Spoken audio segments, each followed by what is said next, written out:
Good morning and welcome to the Committee of the Whole meeting for June 9th, 2021, starting at 9:01 a.m. And at this time, I'd like to confirm the agenda. Are there any emergent items from any of the councillors? Councillor Sobel? Thank you, Your Worship. With Council's permission and indulgence, I'd like to add a item to 9.1 as 9.1 under urgent business, a letter of support for Trellis Society. I'm prepared to speak on that if Council requires some explanation as to why I want that, but I have provided Council with my reasons via email this morning. Thank you. Anything else emergent from any of the councillors? No. Anything from administration? No, Your Worship. Thank you. Then I'm looking for a motion to confirm the agenda as amended. I would so move, Your Worship. Thank you. So we have a motion from Councillor Peterson. I'll call the question. All in favor? And that motion is carried. We have no presentations or delegations today, so that brings us to item 5.1, adoption of the May 5th, 2021 Special Committee of the Whole meeting minutes, which is on page 3. Councillor Corbeil? I move the Council adopt the May 5th, 2021 Special Committee of the Whole meeting minutes as presented. Thank you. With that motion on the floor, all in favor? That motion is carried. 5.2, adoption of the May 12th, 2021 Special Committee of the Whole meeting minutes. Your Worship, I would so move the adoption of the May 12th, 2021 Special Committee of the Whole meeting minutes. Thank you. I'll call the question. All in favor? And that motion is carried. 5.3, adoption of the May 12th, 2021 Committee of the Whole meeting minutes. Councillor Sobel? Your Worship, I move the adoption of the May 12th, 2021 Committee of the Whole meeting. Thank you, and I'll call the question. All in favor? That motion is carried. We have no unfinished business. We have no tabled items or reports, and that brings us to 8 items and reports from administration. 8.1, RCMP Multi-Year Financial Plan 2022 to 2027, which is on page 15.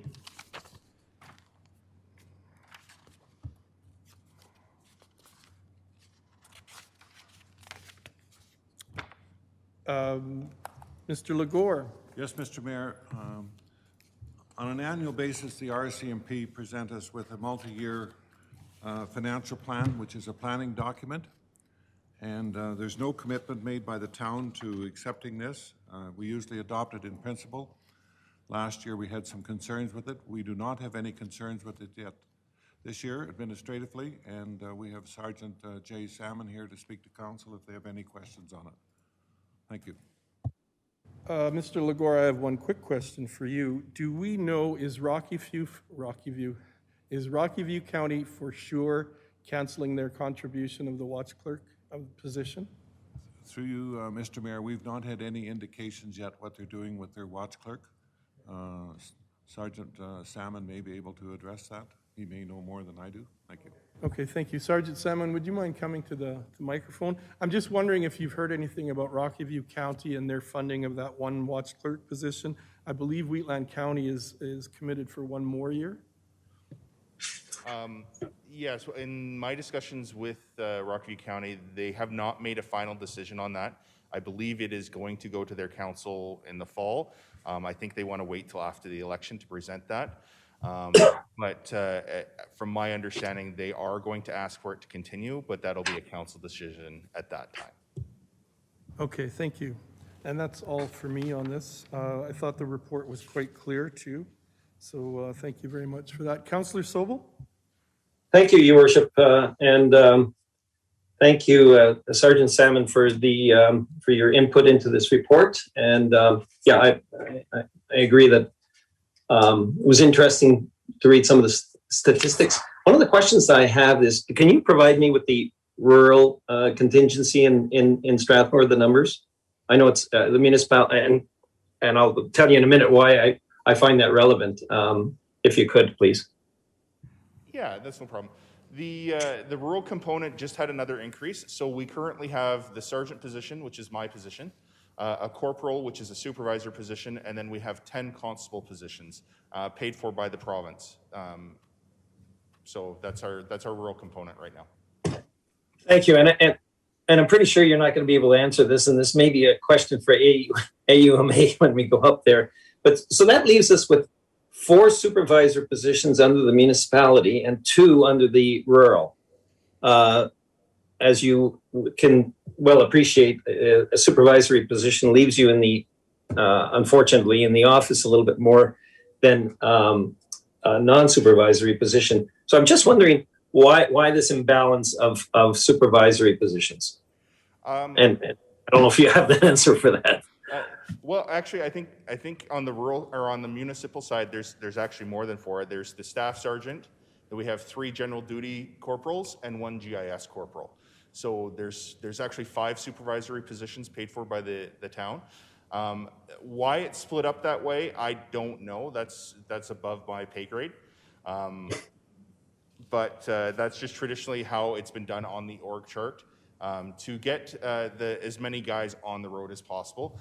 I think it's a bit of a shell game if you were to move a constable position into a corporal position and then move another corporal back to constable. It does. I mean, at the end of the day, we have the same number of members. It's just what roles do each member have?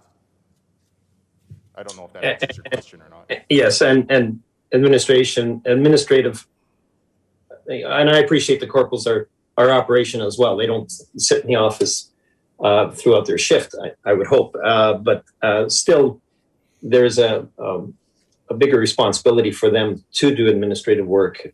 So anyway, as I suspected, that may be a question to ask at AUMA, because I do find the imbalance is just a little bit unfair, and of course, I'd always like to see a fully operational member versus a quasi operational administrative member. Thanks, Sergeant Salmon. Appreciate that. Thank you. Thank you, Councillor Sobel. Councillor Peterson? Thank you, Your Worship. Staff Sergeant, on page 4 of your report, on page 20 of the minutes package, in the second paragraph, you have a very brief notation that I think carries a lot of import. It reads, domestic violence continues to be of concern within the community to a point that a domestic violence investigator coordinator would be an asset to the detachment. This resonates because I think all service providers within the community are seeing this impact and an increase, certainly evidenced by your own data. Do you think that it is a possibility that either through your victim services or through your detachment, that we could work together through the civil society grant when the second call comes? This would be a very reasonable place to put civil society grant monies. Is that a possibility that we could work with all of our service providers in community that deal with this issue? I'm not familiar with the grant, so I don't know what the requirements would be for that. What my intent of that position would be a regular member in the detachment that is able to, who's able to then take carriage of making sure all the follow-up is done on all these domestic violence, because right now it's spread out amongst the entire membership, and we do our best, but anytime you have 32 police officers in one place, there's going to be things that one supervisor expects it this way, even though we should all be the same. Just things get missed. It's just a span and control type thing. If it can be funneled into one position where it's consistently done a certain way and the reviews are done a certain way, and we can get all the members doing it that way, they can also have some increased specialized training on domestic violence and have the time and dedicated resources to do all the follow-up that's necessary. That's the idea of that position. We see an increase in we've seen an increase in domestic violence. It's becoming, it's every day, if not twice a day, we have a domestic violence call. Some of them lead to charges, most of them don't. But we just need to be offering the appropriate support and follow-up. Some of that does come through the victim services. Some of that does come through other support services outside. What this position would be focused on is the internal part of the RCMP to make sure when it's appropriate for charges, that they are done and that everything follows through so we can have a successful outcome at court. Thank you. Thank you for that answer. Thank you, Councillor Peterson. Any other questions for Sergeant Salmon? Then I guess the next thing is any councillor prepared to make a motion? Can we make a motion at this time? Yeah. Yes. So, Your Worship, I would be prepared to move that council support the Strathmore Municipal Detachment Multi-Year Financial Plan for the period April 1st, 2022 to March 31st, 2027 in principle. Thank you very much for that motion. Any discussion on that motion? Seeing none, I'll call the question. All in favor? And opposed? Oh, you're in favor, Councillor Montgomery? Okay, thank you. That brings us to 8.2, Adopt a Park Pilot Project. And Donna, you're, oh, sorry, Mr. Legore. Through you, Mr. Mayor, we need to move into committee of the whole. Thank you very much. So we need a motion to go into committee of the whole. So move. Thank you. We have a motion to go into committee of the whole. All in favor? And that motion is carried. And Donna, welcome. You're going to be presenting on the Adopt a Park program.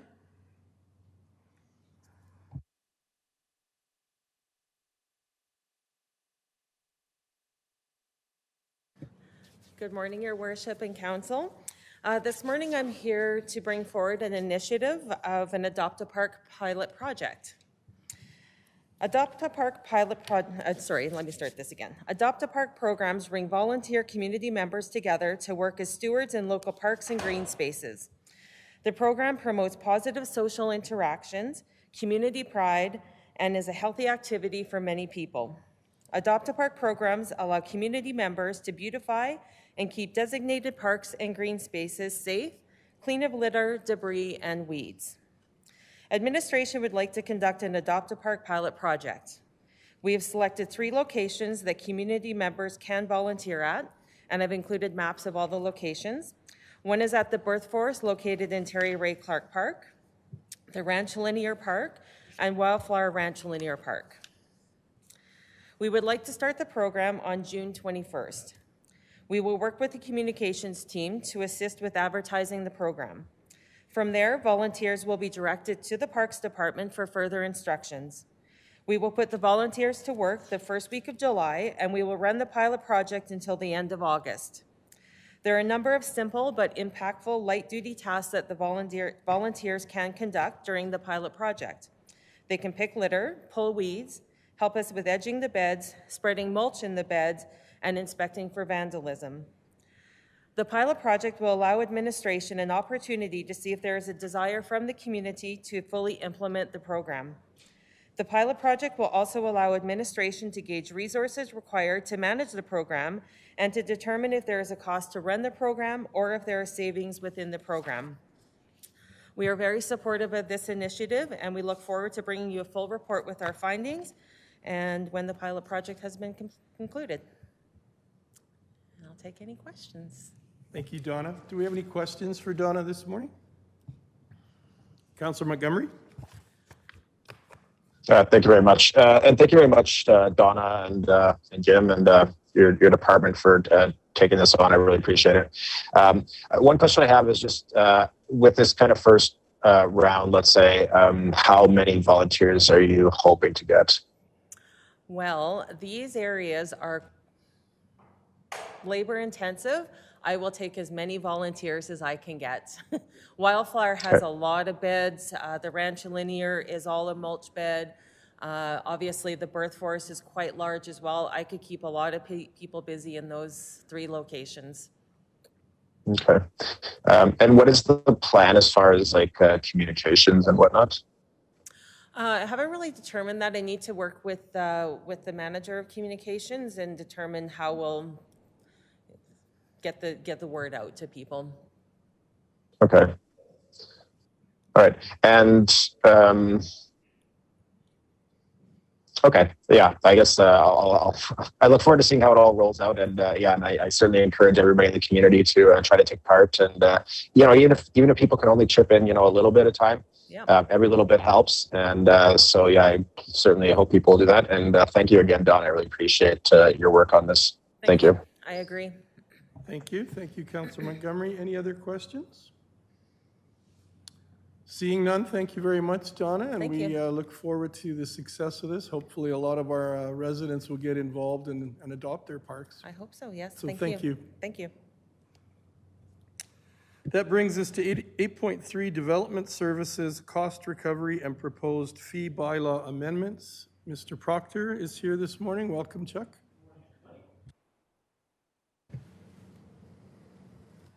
So thank you, Your Worship, and members of Council. I've got a very brief presentation today, about 12 slides, and then some discussion points with Council. We're mainly talking about today cost recovery and then fee bylaw discussion, and then we have a recommendation at the end and then some discussion points. So cost recoveries, you know, we kind of split this report and presentation into two topics. Cost recovery and fee bylaw changes. There's more detail in the report. This presentation, sometimes how you know the book is better than the movie. The presentation is just a summary today, and there's more information in your report. We're here today for a discussion, and if council wishes, we can come back at a later time with more discussion or a bylaw recommendation. But we're just here today for a discussion. So cost recovery, it's an emerging topic. It can be very broad and technical. It's essentially a comparison of expenses and revenues.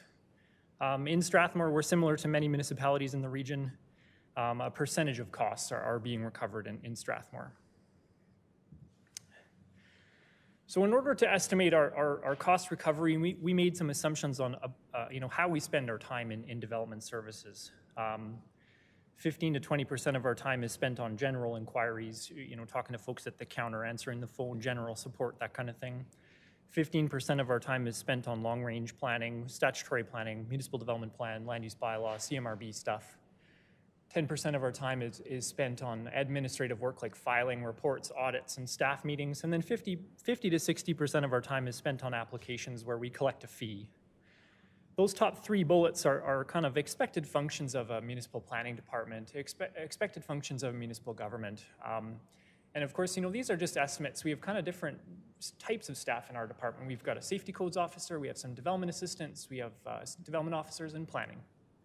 This is just kind of a summarized way of how we estimated our time is spent. So this is an important chart, and essentially this is kind of our cost recovery over the last 4 years, you know, starting in 2017 to 2020, and our average there. The last column, this recovery 60%, is probably the most important column, where you can see in 2017 that we have a recovery of nearly 70%. In 2018, we have a recovery of 60%. And 2019, we've got a recovery of 32%, in 2020, about 45%. So that, you know, that again is just assuming that we spend 50 to 60% of our time on application. Those are the costs that we're recovering. And you can see expenses compared to revenue there too. So my department, Development Services, wishes to increase cost recovery, and how we do that is an increase in fees. You know, here we've got some targets for the next 5 years. These are just estimates, you know, some targeted, you know, recovery levels that we'd like to see. So, you know, in 2022, we'd like to see 60%. In 2024, jumping back to that last slide, it would be a year similar to 2017, where we had 70%. And then we'd like to get a little bit better and eventually reach this 80% cost recovery. That's where we feel would be fair and good for us to be. So the two previous slides in those charts in the report are estimates and targets. You know, sometimes there's factors that are beyond our control, like we saw with the economy in 2019, and of course the global pandemic in last year and this year. You know, this is something that, you know, it's never really happened before in Strathmore, a discussion on fees or cost recoveries, I mean, and you know, this kind of dialogue and discussion should continue with council. I believe that fees should be reviewed annually from development services, and cost recovery stuff should be reviewed at least every 2 years with council. You know, continue these dialogues and keep reviewing the data as we get more data, and keep talking with the community and keep talking with everybody. So as I mentioned earlier, the way that we increase cost recovery in development services is some changes to the fee bylaw. We've done a lot of work reviewing fee bylaw for us in Strathmore, and we've also reviewed our neighbors. Our philosophy has always been, fees should be justifiable, equitable, comparable, and should be increase over time. Rather than dramatic increases on the first year, spread these costs out over 5 years if we can. Fees should always aim to best cover the costs of providing services. And in order to increase cost recovery, like I mentioned, some fees are proposed to increase, and those ones, we picked the ones that were, maybe being a little bit subsidized the most, the ones where we're not making, as much back in fees as we probably should be. So our fees bylaw section was last amended in 2018, in January, and some, like the building permit fee change, hasn't increased or changed in many years. We believe that the draft fee bylaw changes included in your report are, small, modest increases, and better cover the cost of service, for that stuff. Also, we're proposing new fees, that we're going to charge for to cover the cost of service we provide but aren't charging for. So attached to your report are some draft fee changes. We're happy to walk through this with council in detail. And the biggest proposed fee increase is the building permit fee. So in town, we've been charging $7.50 per $1,000 construction value. We've been doing that for over 10 years. We're proposing $9 per thousand, and the region varies from $8.50 to $10.45 per thousand. So that kind of concludes my presentation. We want to have a discussion today with council. If council wishes, we can come back to a regular council meeting with draft amendments to the fee bylaw. One of the things that we should talk about today is kind of timing, when you'd like to see us back, what you'd like us to see next, and kind of just chat about fees in general for my department. Thank you, Your Worship. Thank you, Chuck. Questions, and Councillor Sobel? Thank you, and thank you for the report, Chuck. I've got quite a few items that I'd like to talk to you about. So I appreciate, first of all, I want to tell you that I appreciate the fact that there's a recognition that there are other elements to cost recovery, such as potential economic development benefit and social benefits and social value. I mean, your department, with development permits, etc. This goes to creating tax dollars, commercialism, jobs. There's a whole variety of of issues that really benefit our community. Excuse me. So going to, I guess I'll start with table 1, and I found this kind of peculiar, because in 2017 and 2018, we seem to be doing very well in regards to cost recovery.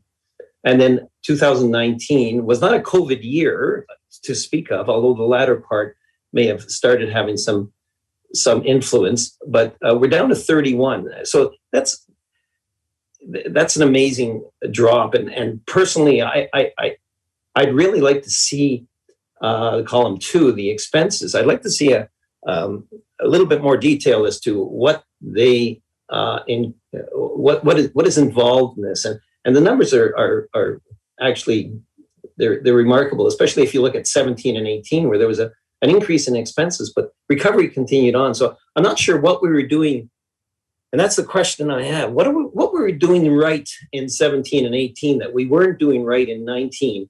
20 is a wash because of COVID, I would suggest.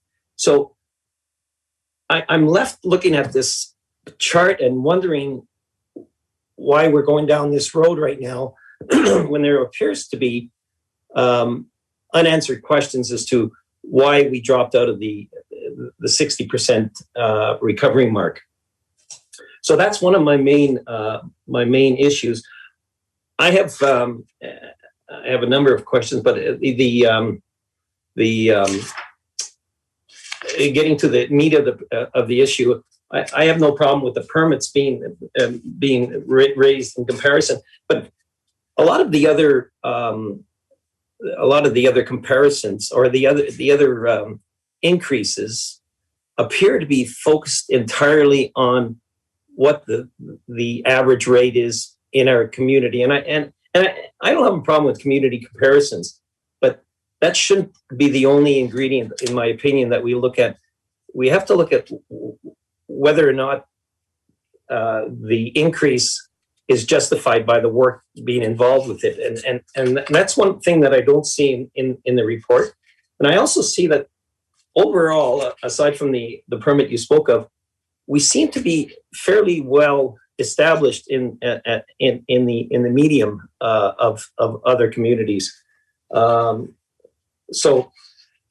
mean, I want to listen to what other members of council have to say in your responses, but I'm just not sure that this is the right time for this. I'd like to have a year of non-COVID activity and see where our recovery is, especially based on 17 and 18, before we went too heavily down this road. That's basically all I have to say. Thank you.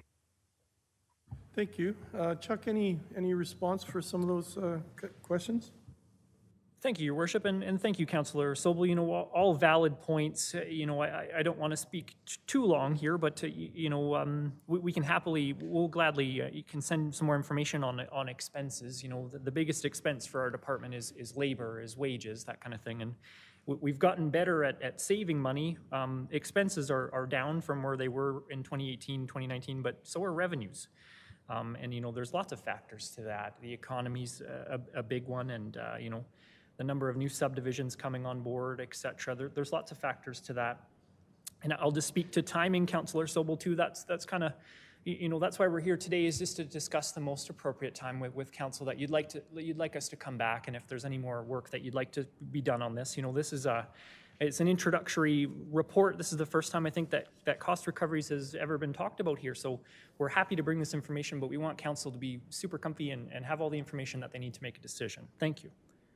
Thank you. Mr. Simpson?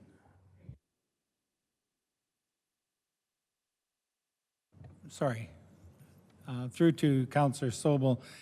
I think that it's so hard to predict the revenues because it depends. You might have a very, very large building permit and the fee is going to be quite a large amount. Then the following year, you may not have that. And so the numbers it is very difficult to estimate what's going to happen in advance in that year.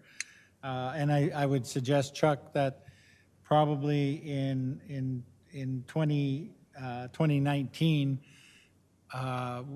we probably didn't have any very large projects, whereas in 2018, 2017, there probably was large projects. And you might remember them. I don't know where WID came in, things like that. So it is going to fluctuate because unless somebody has a crystal ball and can tell us, we're just trying to develop a process or an average that we try to target each year.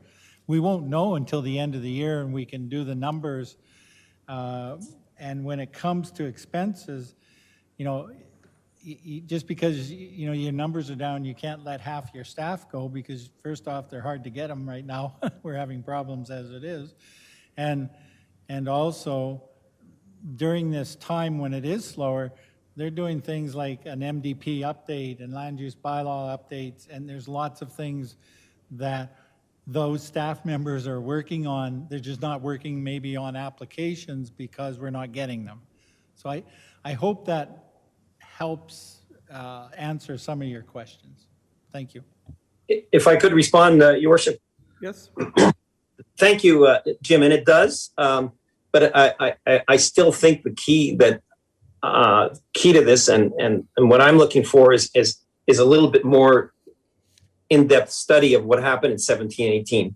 I mean, we have to stop speculating a little bit. We have to start actually finding out what it was that created these results in 17-18 and why they dropped so bad in 19. And I understand and I really appreciate everything you said but there's just unanswered questions as to why this dropped off so bad, and to try to fix it with rate increases might work, but it might not, and I want to be sure that this is something that is going to be effective for years to come rather than just 1 year. Thank you. Thank you. Chuck, just to follow up to that discussion, does your department, or do you and your department have a sense how 2021 is looking as far as recovery? Or is that tough to do until year end? It's a great question, Your Worship. It is tough to do year end. We do have some kind of insight. We've hit our 100, we have a 100 building permit mile mark, which is close to a year that 2018 is our closest year to right now. It's hard to predict, but we're having a similar year to 2018 this year. We've already beaten last year in terms of dwelling units. Last year I think we had about 18 total dwelling units, and we've already had over 30 this year. So that's good for Strathmore, and we're halfway through the year. We're halfway through the construction season, and we still have more applications coming in on our desk too. So that's a good sign. So the closest year that we're having right now is to 2018. Thank you. Thank you for that. Councillor Corbeil, and then Councillor Peterson. Thank you, Your Worship. I'm actually going to completely agree with Councillor Sobel. I don't want it just to be based the differences, or to try and recover just with money and fee increases. I know that there is a million wheels turning, and that's what does the whole development process and whatnot. I would also wouldn't mind seeing, I've never gone through the development process, but even if we could maybe even trigger sales, and I'm not sure, I understand that municipalities aren't in it for sales, but with the development process, maybe have a list of the things that they should maybe consider for their processes, or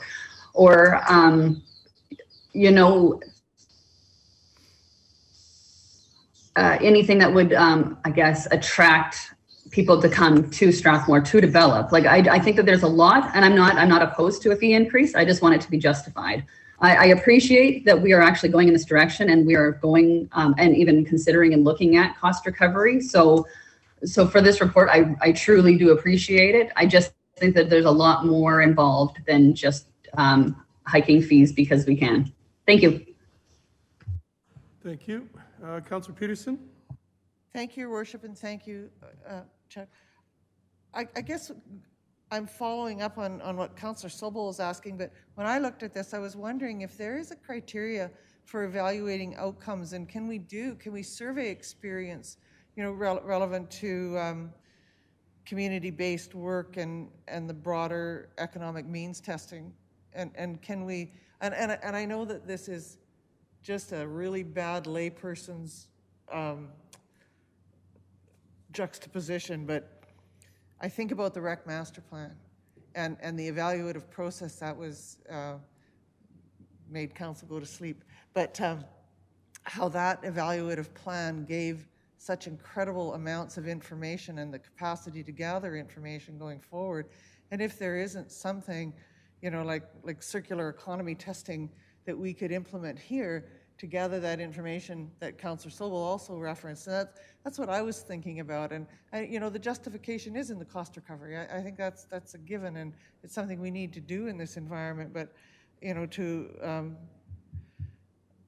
I think that achieving the full cost recovery regarding the equity potential for that is critical going forward in this economy. And so, how do we get to that information that both Councillor Corbeil and Sobel indicated? Is there an easy way to do this and still keep it timely? I don't know. But I know people who do planning are really good at data. So I don't know. How do you monetize the staff process too? I understand that's complex, and I don't have any problem, with the amount of time and money that we're putting into staff. I think that's something that I use. It's a metric that I use to track, our finances, and this organization's done very well in that regard in terms of the percentage of staff allocation versus versus other communities of like size. And so I don't know. Can we figure out a circular economic plan to track this, to have a metric that we could use to measure? Through your worship, thank you, Councillor Peterson. All good questions. I think that, when I was diving into cost recoveries and this topic, there really is no limit to what you can do. You can spend as much time or as little time on it as you want. You can get super technical on one area. You can focus on another area. It's very broad, and it's something that's never happened at the town. And I know I'm happy to look into it if council wishes. And I think there could be a lot of good, valuable information there. Well, from that simplistic layperson's understanding of sort of means test measurement, you know that your builders today are facing some extraordinary pressures around cost, and so can you build those metrics in to means testing for cost recovery? I don't know if that. It must be possible in some way, but I know that there's also a timeliness involved in this. I also want to say that I really appreciate the 5-year plan. I think that what you've got in front of us is really viable. I have no problems with it. I just think that it would be really good as we move forward to figure out a metric to test it and measure it and be able to respond to it. Thank you, Your Worship. Thank you, Councillor Peterson. Councillor Montgomery. Thank you very much, and thank you very much, Chuck, for putting all this together. I appreciate the level of detail, and as Councillor Peterson said, I appreciate the planning ahead, and I think some of the increases are reasonable. Like over over the course of 5 years, some of these amount to less than 10% increases. Well, the question I have is just like for general knowledge, when does remit? Sorry, I think we lost some of your words there, Councillor Montgomery. It started to break up. Yeah, can you hear me now? Yes, so far so good now. Okay. So my first question for Chuck is just like for when does a resident need to get a building permit when they are doing what kind of work? What would trigger that? Thank you, Your Worship. Thank you, Councillor Montgomery. For your average homeowner, the time that they need a building permit or a development permit would be kind of when they're doing renovations. If they're building a new deck over 2 feet in height, if they're building a new shed over 10 meters squared, a new garage, doing some interior renovations in their house where there are structural changes, that would be a permit flag there. But for your average homeowner with nothing like that, the time would be at when that house was first constructed. A building permit and development permit would be required. If not, it's just minor renovations and kind of hobby projects at their house that would require those kind of permits. Thank you. Okay, thank you. And I guess I'm coming at this, I think, from the same perspective as the rest of council, actually. First of all, I think it's important that, we recognize that, when I was kind of looking at this and I was thinking about, the year-over-year increases that were being proposed, it struck me, it's like, that's just kind of the cost of, doing business. And, so therefore, why shouldn't we raise our rates? I think it's important, though, as well to remember that the position that we're in, we're not exactly a business, even though we're providing services, but we're not exactly a business because people don't have the option of dealing with us or not. They're basically forced to. And for that reason, I think it's important for us to remember our responsibility and our duty to try to facilitate as much as possible. And and a senior department doing that. And I really appreciate that. I want to make sure that, basically facilitation is kind of our top priority. How can we help make things happen? And like some of the packages that you guys have put together to help, guide people through processes, I really appreciated all that. And I guess if I could, Yeah, so I guess I would like to be careful about just remembering that we are in a position where people don't have a choice to deal with us, and therefore we should kind of treat that carefully. And then I think the other issue is the other way I guess we could also come at this is we look at the cost recovery relationship, and it's basically between the cost, the expenses that we're outlaying versus what our revenues are. And so we are talking about increasing revenues here. I would also like to look at what we can do to improve efficiencies and to reduce the expenses on our side as well, just to kind of help from both ends, essentially, of the issue. Yeah,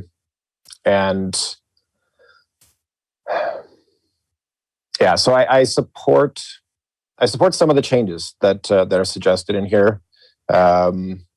And as Councillor Sobel said, we already are kind of in the middle of the pack for some of these. And I would kind of hate to, I would hate to price things out of the point where if somebody, is, looking at doing something and, the sticking point is, our cost, essentially, it's better to have people in the community working, I think, rather than kind of, making that few extra bucks on our side. So I guess if I could just kind of, add anything, it would just be that I hope that we treat our power, I'll call it that, carefully, and that we recognize that, that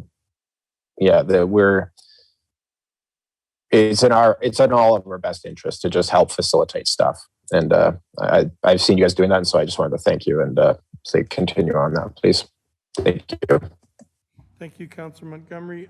So Chuck, you're looking for a bit of direction as to when planning might come back with proposals. I'm wondering how council feels, and Chuck, obviously you're our expert in the planning area, and we have Mr. Simpson here as well. I'm wondering how it would be if we waited a bit and just see how 2021 shakes out, and we can see if we've moved closer to where we were pre-2019. And then I know it would happen. It would probably come to the next council, but they'd have some months under their belt before it would return to them. Does that seem like a reasonable thing to council, Mr. Simpson and Chuck? We look how 2021 ends up. Thank you, Mr. Mayor. Sure. I mean, that's why we're here today. It was my understanding this was a direction from council to look at cost recovery, and that's obviously initiated this whole process. I think, though, and I agree, if you want to table it till after 2021, it would give us a chance to see, as Chuck mentioned, and I agree with him, I think we're going to have a very positive 2021. Council has to remember that if we're not charging for these services, then the general tax base has to pay for it. And it's a matter of, it's a philosophy. People that are asking for a specific service, a specific application, should they pay separately for that? Or should that be included in their taxes, general tax base? That's a decision for council. Again, we're here because council directed us to do this cost recovery. I also believe that if you're asking us to get into this really deeply in terms of finances and, the markets out there and everything, we may have to contract a so-called expert on that to do some sort of a study that we can bring back to council. But yeah, if your council is prepared to put it off, it isn't going to change. It isn't going to change how we provide the service right now. Chuck and his people, I believe, are doing a good job. I also believe they're not overstaffed with the amount of work. Sure, last year was an abnormal year, and we got through it, but there's other things we're doing now. As I said, the MDP update and land use bylaw will be next. So I think that it's a pretty well-run, I'm going to say bare bones. I'm going to say not overstaffed, okay? So yes, we'd be open to waiting till after the new year and bringing something back at that time for further discussion. Okay, thank Thank you. you. Chuck, when would be a time period where you'd, like, I don't want to tax your staff on this kind of a report coming back too, but once we see how 2021 comes about, when in the new year do you think is reasonable to possibly bring this back from your staff to look at and see how 2021 ended up? Thank you, Your Worship. You know, we'll have all of our year-end stats we'll be kind of ready January, February, pretty early in the new year. I think we can have something ready for discussion. Thank you. Okay, thank you. Councillor Sobel, and then I'll go to Councillor Corbeil. Thanks. So I would just like to make a suggestion. Well, one of the issues that seemed evident is in regards to our building permit fees, which are relatively lower than anybody else. So I wouldn't mind having a look at this one in particular as an example, or as one that we can look at sooner than later. But I guess I come back to the question of, you know, and I like the idea of 60% recovery rate. I think that's fair. But is it possible, Chuck, to take the average building permit fee and calculate what it costs us to run it through, and then figure out what we need to get to 60%? That's kind of the philosophy, or the calculation that I'm looking at, the justification for increase in fees. If and I don't know how much work that is. I would seem to me that I think that's maybe something that you guys can do. But if you can figure out, all in all, what it costs to run an average building permit fee, and then let's calculate what we need to make that work. And it might be higher than the $9. I don't know. That's all I got. Thanks. I have Mr. Legore and then Mr. Simpson. Or Mr. Simpson. Thank you, Mr. Mayor. Just having a chat here with Mr. Teedy, we would not have accurate numbers after the new year until probably March. And I think we might be wasting our time not having the numbers, at least to analyze and come forward with another report. Okay, so that would come back to the next council sometime in March then? March or April, yes. Okay. Mr. Legore? Through you, Mr. Mayor, I would recommend that council has this report brought back in the fall for increases for 2022, January 1st. You can have a fulsome discussion then and implement what increases you want and leave the others until later in the year. Some of these increases are very modest. We're not keeping up with the median across the pack of our neighbors, et cetera. So my recommendation is let's deal with this in the fall for something for January 1st for 2022. And the ones that you don't want to change, we leave until we got final numbers. Thank you. Thank you. Council, do you feel comfortable with that then? It comes back to us in the fall? Okay. Thank you for all your work on this, Chuck, and Mr. Simpson for your expertise, and Mr. Legore. Appreciate all the work, and hopefully 2021 is much, much better. It does look like it's gone that way. Councillor Peterson. I just want to say that bringing the procurement format forward along with this was really, really smart, and I really appreciate it. Thank you. Sorry, Councillor Corbeil, I might have missed you there. You're sure? Okay, sorry. I get used to those little hand logos now and I forget. I've been trained. That brings us to 8.4, Citizen Satisfaction Survey Feedback Questions, page 61. Good morning, Jeff. Good morning, Your Worship. I've got a very short report for you today. As Council is aware, we're conducting the Citizen Satisfaction Survey this month. And what we've got is an opportunity for Council to gain some additional insight from the community. In the past, the key similar question to this that's been in the survey is just asking residents what their top issues are. This would be a little bit different in that we're still going to ask that top issues question, but now there's an opportunity for council to provide trends that they would like some insights on. So more emerging trends than established issues. The great benefit to this for council is that the demographics that we would use, like that we're using as our benchmark in the survey, would be constant across all of the issues. So it doesn't matter what issue you're asking about. Oftentimes in comparisons between issues, one report or one survey might have been done 6 months previously, or another survey might not have the exact same demographic alignment, so you can't really compare apples to apples. With this, by including all of these issues in one survey, we would have that same demographic alignment. So it's a really great benefit for council. It's an opportunity for you to provide provide the trends that you'd like some questions about. And what we're hoping is that council will provide any of those trends that you would like insights on by this Friday at 4 p.m. in an email to the CAO. I also just wanted to let you know that Erica Takahashi is the one who's leading this project. She's put together a really, really amazing survey this year. So really, really proud of her.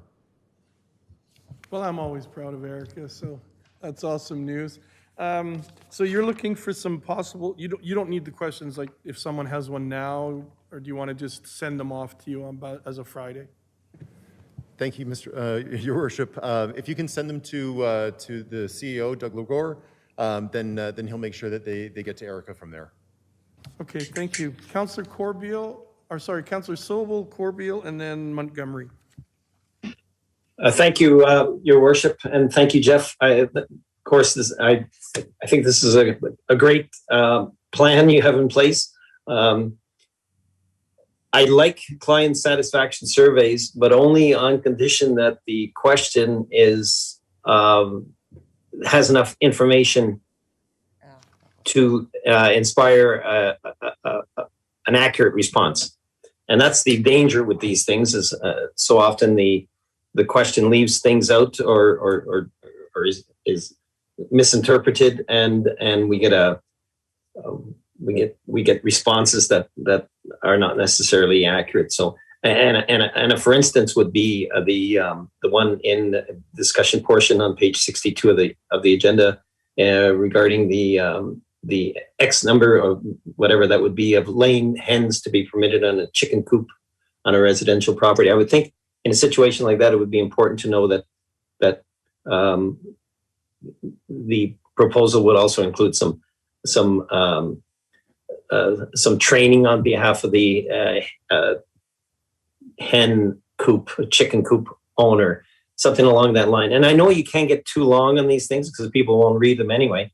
But if I could just really emphasize the need to have some relevant points included in the description of the question, that is my only fear in this matter. So thanks, Jeff.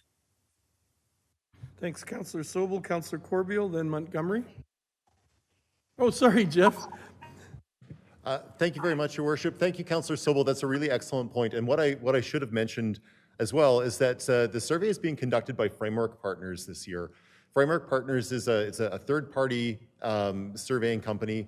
They're amazing. I've worked with them in the past, and they work very hard to make sure that not only are the questions, very accurate, but that that any bias is stripped out of them as well. Because I come from more of a marketing background, and my tendency is to ask leading questions, and Alec is very good at really pushing back on that and making sure that the questions do reflect the accurate sentiment of the community.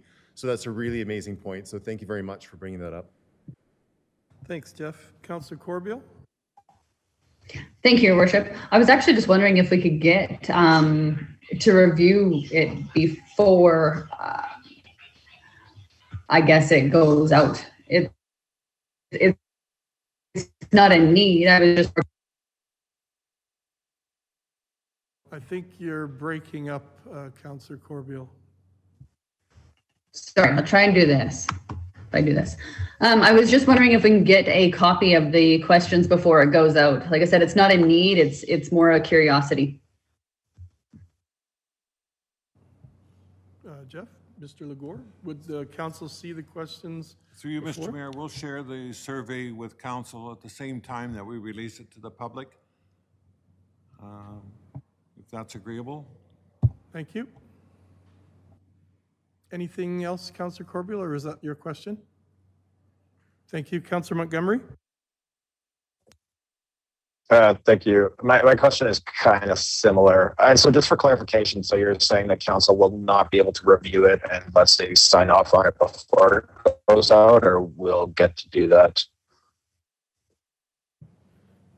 Thank you, Councillor. I think that for this question, the question about the trends, the process that I would suggest is that you send in the topic to the CAO.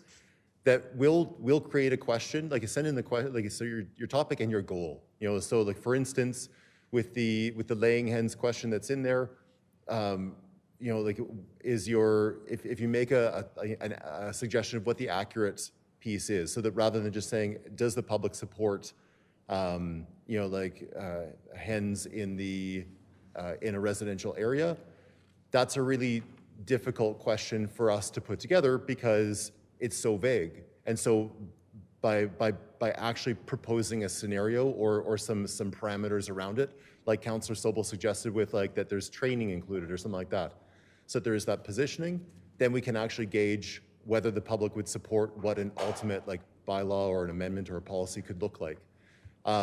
So you send that in, we'll have that put together with Alec Milne and with us internally, and then we would put that back to you to make sure that it reflects what you're looking for on that issue. Does that answer your question?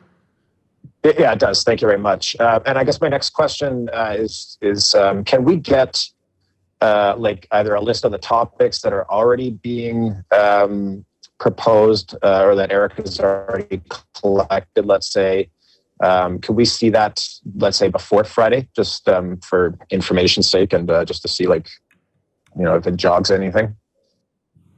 Thank you very much, Councillor. You actually have it in front of you. So the two that we used as examples there are two that had come in from council, looking for us to do a little bit of research on this. So those are the only two that we have, and that we would like. We've put these questions together specifically to resolve the council request for community feedback. So this is. Those are the only two that we've got right now. Those are the only two that we've got that would be in the survey at this point.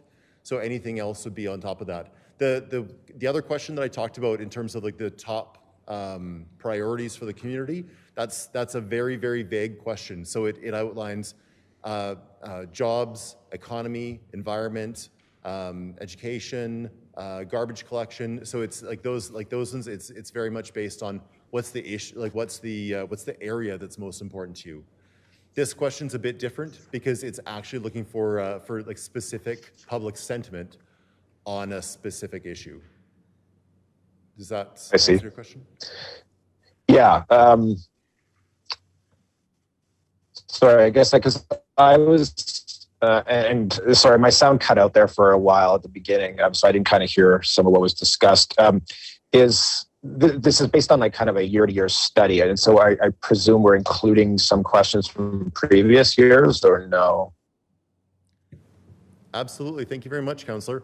The survey is very closely modeled on what we've done in 2019 and 2018. That kind of using past surveys as another benchmark just helps to really improve the accuracy.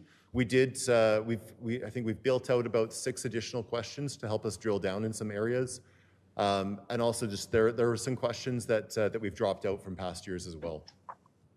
Okay, I was just hoping maybe we could get like the kind of let's say the list as it stands right now, like including the previous year's questions, if that's possible. Absolutely, I can send that out to you as soon as we're done the meeting. That'd be awesome. Thank you so much. And yeah, thanks for your work on this, Jeff, and Eric as well. Thank you, Councillor Montgomery. Councillor Peterson? Thank you, Worship. I'm really excited to see this process come forward and through Erica's work and through Framework.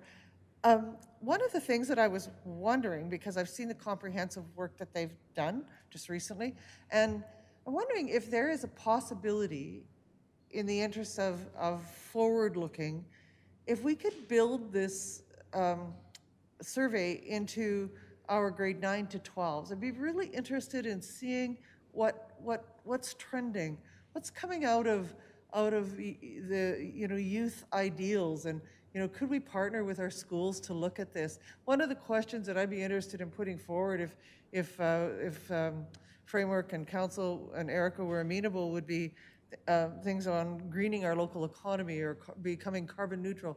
Those are the kinds of things that I would like to see added to the existing process, and I really do think that there's a different sensibility coming, and I'd be really interested in hearing it. I think that this group has capacity to inform, and I don't know if it's possible, but if it was, I'd sure be interested in it. Thank you very much, Councillor. At the very least, we'd be able to approach the school boards and see if they'd be willing to do that. Our contract with Framework right now is based off of like a predetermined number of responses. So if we drastically increase that by like bringing all those people in as well, that might affect it. I think, at the very least, we'd be able to collect the data, and we might be able to crunch some numbers, so it might not have the same depth of insights as what Alec and his team would be able to put together. But I agree. I'm a big data junkie myself as well, so I would be very interested to see how that compares to the broader community sentiment. Thank you. Thank you, Councillor Peterson. Thank you, Jeff. So just a reminder, Council, if you have potential questions, get them into Mr. Legore by this Friday. Thank you very much. And that brings us to 8.5, Procurement Policy. Mr. Mel Teedy is presenting on this. Welcome, Mel. Thank you, Your Worship. The purpose of this report is to introduce this policy to Council. A procurement policy expresses the protocols on the purchase and supply of goods and services. The intent is to provide guidance, build integrity, and transparency in how this task is completed. It is to align with the town's strategic purchasing requirements. By adopting a sustainable procurement policy, the town demonstrates its commitment to environmental, economic, and the well-being of the citizens of the town of Strathmore. The procurement policy better expresses and provides a more complete and robust policy around the purchasing activities of the town. It also replaces Policy 1901, Purchasing Policy. The policy must align with the Municipal Government Act, Agreement on Internal Trade, New West Partnership Trade Agreement. Also, the policy must be practical in its implementation, be efficient, and give accountability, integrity, and treating all vendors equitably. Thank you, Your Worship. Thank you, Mel. Questions for Mel? Discussion? Councillor Peterson. Thank you, Your Worship. So Mel, in this policy, first of all, I have to admit to having great frustration with the New West Partnership Trade Agreement and how it impacts communities like ours. I understand the reasoning that created it, but to me it seemed to have created huge burdens for us. And I really think that insistence through that has not always served us well, and that we probably sometimes haven't looked far enough as our neighboring communities have to mitigate the circumstances that limit us through the New West Partnership Agreement, New West Trade Partnership Agreement. So that's one issue I have. Our provincial government, I think about the Volker-Steven contract when they sort of overshot the New West Trade Partnership Agreement because of the needs that they determined within the province. So, they were able to work around it. And the other thing that really concerns me is, how in this community particularly, even in the project of this building that we're sitting in, that insistence on low prices have really squeezed the SMEs out of the bidding process. And I don't know how we can mitigate that through our own work, but somehow cutting out our own people from the bidding process is cutting our nose off to spite our face. We're not helping our own economy when we cut our own contractors out. And so I guess I'm asking, you know, what capacity does this procurement process have to be able to address our local economy?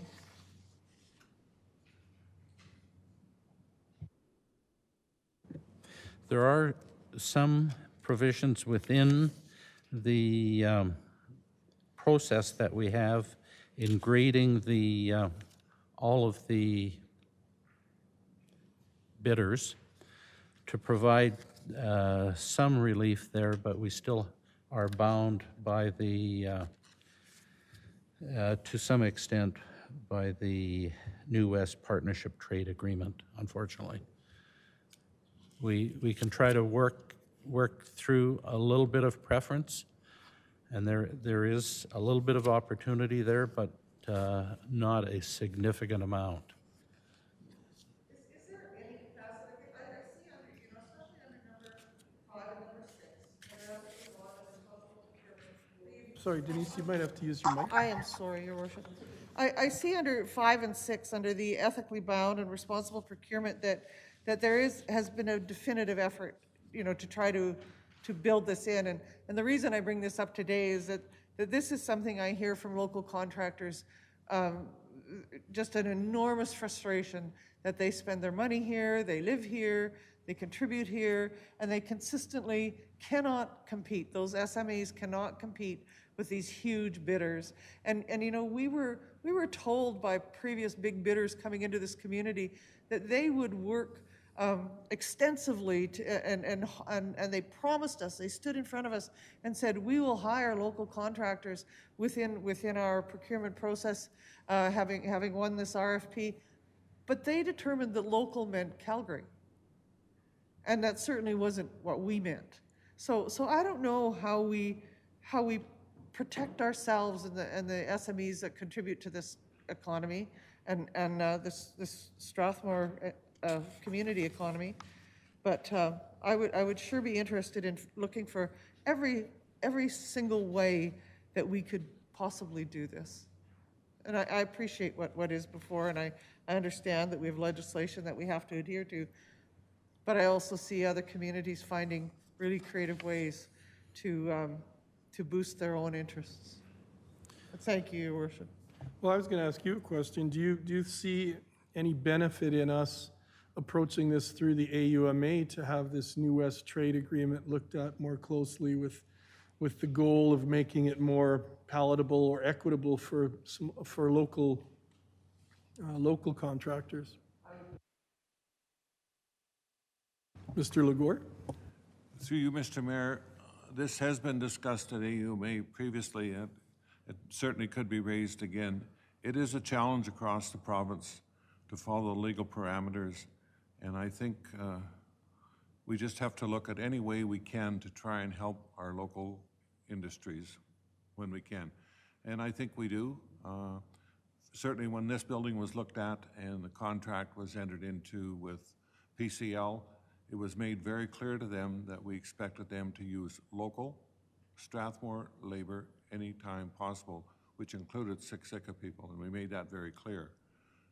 When we talk about local, we made it clear to them that we were not talking about Calgary. And I think we have to do that. Thanks to Jeff and his team, we have that job fair coming to town here. Those are the things that we need to do, that we can try and help our local economy as much as we can. Thank you. Thank you, Mr. Legore. Councillor Montgomery?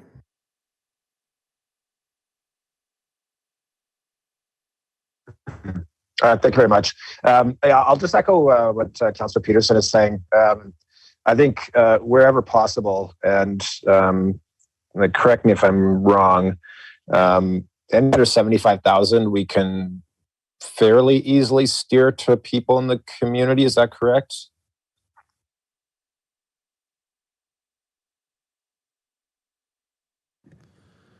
Yes, I believe that's the case. Okay. And I understand, I think at one point last year, there was even maybe a project that was kind of maybe broken up or something like that, so that rather than being, like one one big one that exceeded the 75. It was kind of smaller ones that were under the 75. So I guess I would hope that wherever possible, we are looking to do things like that. And yeah, like for me, it's, wealth is built by, more money coming in than what goes out, and more money coming into the community than what leaves. And so even if it's caught, even if we're not getting, the lowest price available, within reason, it's more important to me that we have locals working in our community and locals getting the jobs than finding the lowest bidder. And so I understand there's constraints, obviously, that like you guys work under. I hope that wherever possible, we can do that. And then the other thing too is, I noticed it mentions that people can find kind of work to bid on the town website, and then it's also advertised through things like Facebook. I've noticed. I guess I would just hope that. I'd like to see, I guess, like that aspect promoted a lot more, and basically every smaller job under 75,000 that we can possibly, make the community aware of. I would certainly love to see that being a priority going forward. Thank you very much, and thanks for your work on this as well. Thank you, Councillor Peterson. I just have a quick question, Mel. And under the 6.1, where you talk about reducing environmental impact and integrating responsible performance considerations, do you have some kind of a measurement tool that you use relevant to that when you're gauging environmental impact? When you say performance considerations, is that something that's just made by your department because of the knowledge that you carry and your expertise, or do you actually use some kind of a scale to measure?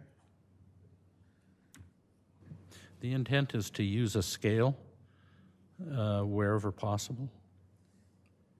I just, I'd be really interested in seeing them sometime, just for my own edification, and just to learn more. But thank you, I appreciate that. Thank you.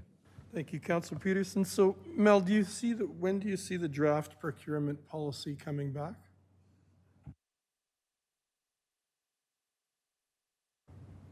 Pardon me, we would anticipate bringing it back in July. Okay, thank you. Sure. I'm sorry to belabor this. So my questions to administration generally, we're seeing some really considerable moves to this community becoming carbon neutral with the pivot fields and with all the other things that have happened in the community. Is there a way to perhaps build that into the language that, in terms of responsible environmental processes, that I don't know if it exists anywhere else in our bylaw or documentation or in our goals or achievables or ideas for outcomes, but if we could integrate that into reducing environmental impact in achieving the town's desire to be